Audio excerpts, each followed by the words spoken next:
A missão mais importante do mundo.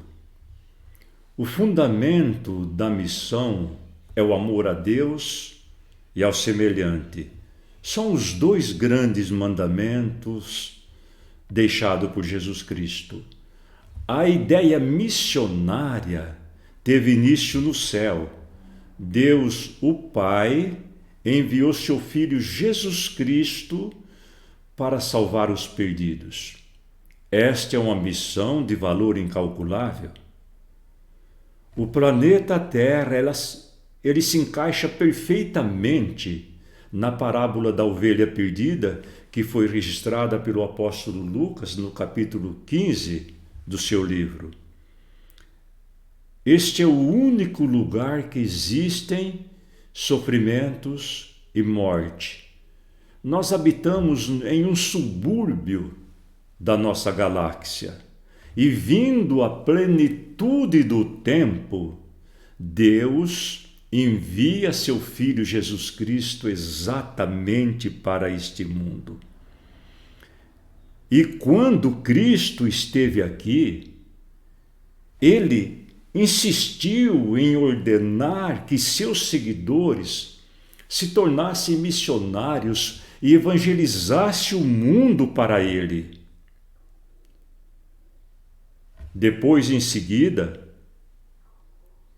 de sua morte e ressurreição, ele retornou para os céus. Mas em nenhum momento Cristo abandonou a sua igreja.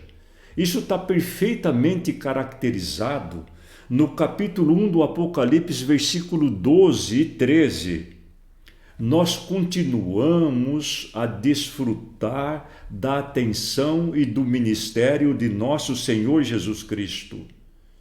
Ele está cumprindo aquilo que ele prometeu, aquilo que está registrado no livro de Mateus, capítulo 28, versículo 20. Eu estarei convosco todos os dias até a consumação dos séculos. Quando Jesus esteve aqui, ele usou um método bastante simples para se comunicar com as pessoas, para envolver as pessoas. Mas nem todos estão dispostos a fazer o mesmo que Jesus Cristo fez. Ele foi aonde as pessoas estavam, ele bebeu a mesma água, comeu a mesma comida, derramou lágrimas humanas, ensinava nas sinagogas, se misturava com homens e mulheres, pecadores. A missão de Cristo era de compreensão e amor. E o apóstolo Paulo, ele compreendeu exatamente o que Jesus desejava. No relato que ele fez, ao escrever para Coríntios, capítulo 9, versículo 19 ao 23, em sua primeira carta, é de importância para nós, porque ali há uma demonstração de como aqueles homens do passado trabalharam em função do Evangelho e transferiu o exemplo para nós. O apóstolo Paulo entendeu perfeitamente o que Jesus Cristo desejava. Isso ficou perfeitamente caracterizado em sua primeira carta, escrita à igreja de Corinto, no capítulo 9, versículo 19 ao 23. A palavra diz: porque embora seja livre de todos, fiz-me escravo de todos, para ganhar o maior número possível de pessoas. Tornei-me judeu para com os judeus, a fim de ganhar os judeus. Para os que estão debaixo da lei, tornei-me como se eu estivesse debaixo da lei, a fim de ganhar os que estão debaixo da lei. Para os que estão sem lei, tornei-me como sem lei, a fim de ganhar os que não têm lei. Para com os fracos, me fiz fraco, me tornei fraco para ganhar os fracos. Tornei-me de tudo para todos, para de alguma forma ganhar alguns. Faço tudo isso por causa do Evangelho, para ser participante dele.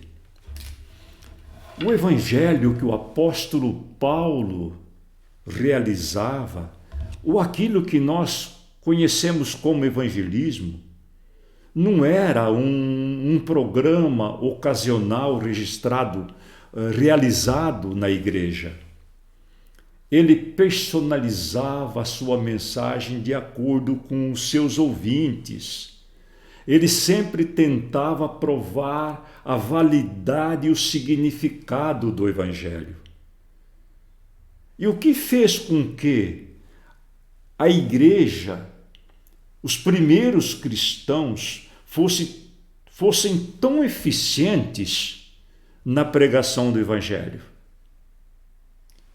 A primeira mensagem a ser dada é viver a prática do Evangelho. Quando não vivemos a prática do Evangelho, nós não temos mensagem a ser dada. Deus quer usar tudo o que nós somos nesta missão, na missão de evangelizar o mundo. Ele usou os mais improváveis homens daquela época. Se nós estivéssemos vivendo na época de Cristo e olhando para as pessoas que ele estava chamando para seus apóstolos, nós íamos achar um tanto estranho e não íamos concordar com Cristo. Mas, transformado por Deus, suas mensagens continuam sendo pregadas. E é o que nós estamos fazendo. Elas continuam sendo proclamadas ao mundo. E nós precisamos juntos finalizar esta missão que Deus deixou. E para finalizar esta missão, nós temos que ter em mente que a palavra de Deus é uma declaração divina. Ela é criadora. Ela dá existência a um estado de coisa que se pretende alcançar. O profeta Isaías, no capítulo 55, versículo 10 e 11, registrou as seguintes palavras: assim como a chuva e a neve descem dos céus e não voltam, sem regarem a terra, fazer brotar e florescer, para produzir a semente para o semeador, o pão para o que come, assim também será com a palavra que sair da minha boca, diz o Senhor. Ela não voltará vazia, mas fará o que eu desejo e atingirá o propósito para o qual eu enviei. Assim é a pregação do Evangelho. A missão, ela é realizada entre a tensão da providência divina e a confusão humana. A providência divina apresenta o Evangelho da graça. O propósito é conceder a vida eterna, mas quando esse Evangelho é rejeitado, ele provoca a morte eterna. A mensagem proclamada, ela não volta vazia. Foi o que Jesus Cristo disse. E é bastante simples entender. O apóstolo Marcos registrou no capítulo 16, versículo 16, quem crer e for batizado será salvo, quem não crer será condenado.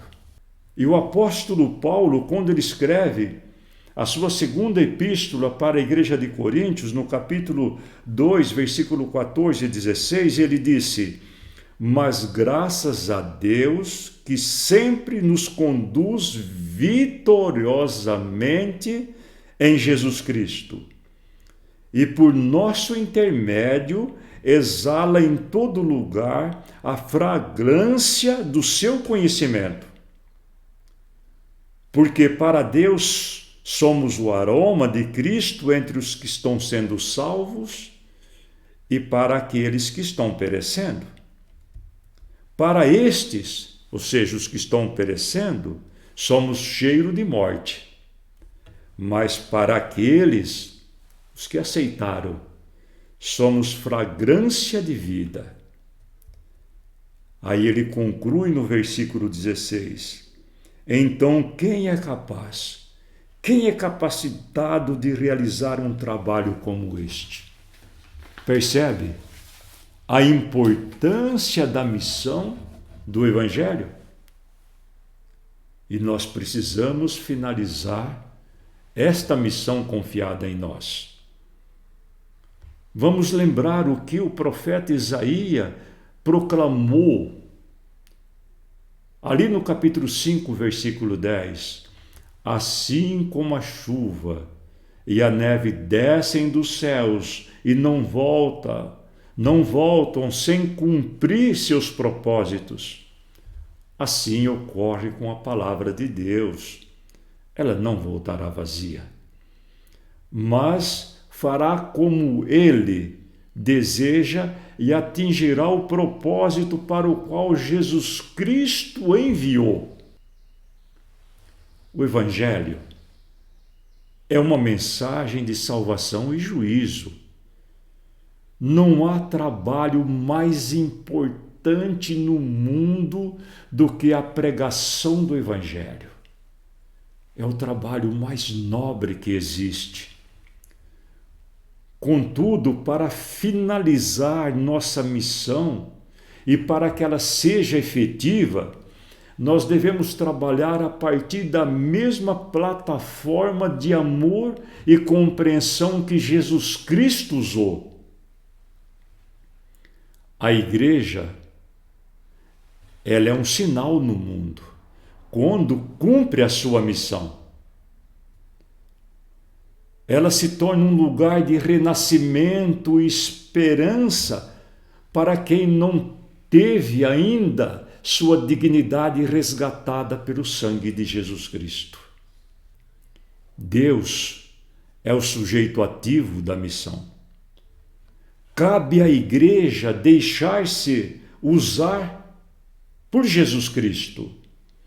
Quando a igreja se deixa ser usada por Jesus Cristo, não lhe cabe decidir se quer pregar o Evangelho, mas se deseja ser igreja de Cristo.